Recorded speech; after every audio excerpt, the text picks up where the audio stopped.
នេះគឺជាភូមិតូចមួយដែលដាច់ស្រយាលពីគេដែលខ្ញុំរស់នៅទីនេះស្ងប់ស្ងាត់ល្អណាស់គឺជាកន្លែងមួយដែលគួរឲ្យចង់រស់នៅខ្ញុំឈ្មោះសាក់អាយុ17ឆ្នាំខ្ញុំចូលចិត្តស្រាវជ្រាវផ្នែកពេទ្យបន្តពីលោកតារបស់ខ្ញុំហើយនិងលោកយាយរបស់ខ្ញុំក្រុមគ្រួសាររបស់ខ្ញុំសុទ្ធតែជាអ្នករៀនពេទ្យនិយាយអួតបន្តិចចុះខ្ញុំមានទេពកោសល្យខាងរៀនពេទ្យខាងណាស់បើជំងឺអាចបំផ្លាញជីវិតចំណេះដឹងអាចស្ដារវាបាន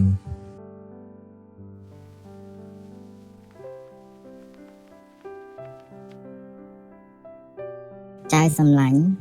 ចៅនឹងព្យាបាលលើសពីរាងកាយបានទៅទៀតណាចៅខ្ញុំសង្ឃឹមថាអញ្ចឹងចុះលោកយាយ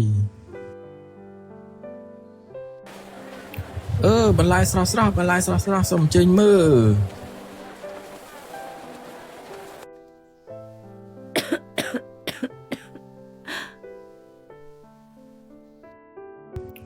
លោកយាយតើលោកយាយមិនអីទេគ្រាន់តែជំងឺចាស់របស់លោកយាយតែប៉ុណ្ណោះណាចៅ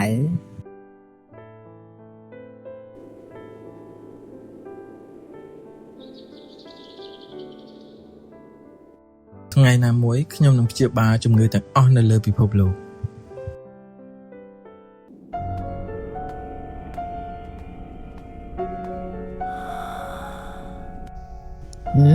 សំឡេងអ្វីដូចជាចម្លែកម្ល៉េះ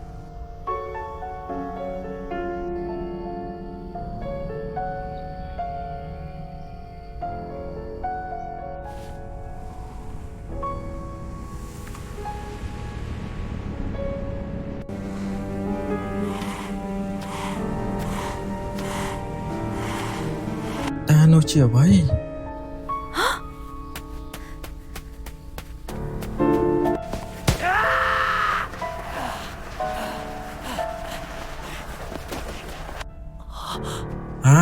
អ្នកភូមិយើងទាំងអស់គ្នា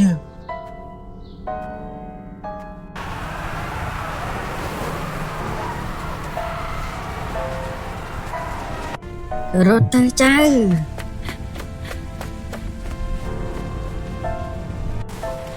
ឲ្យលឿនឡើងលោកយាយ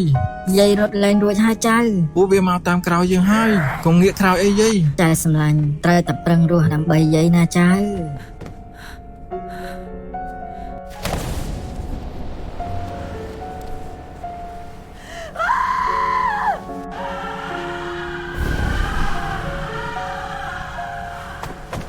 លោកយាយ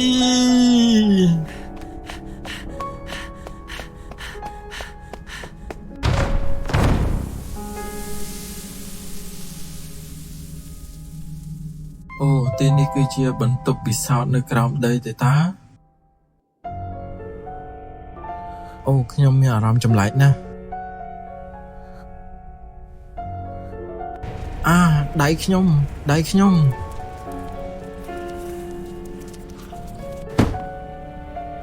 ទីនេះមានសៀវភៅមួយក្បាល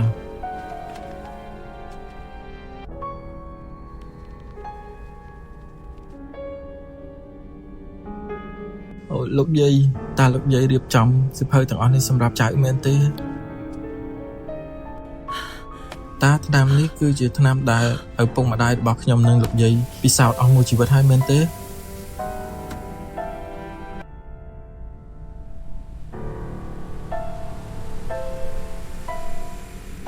មើលទៅថ្នាំនេះពិសេសណាស់តែខ្ញុំមិនដឹងថាឥទ្ធិពលវាយ៉ាងណានោះទេ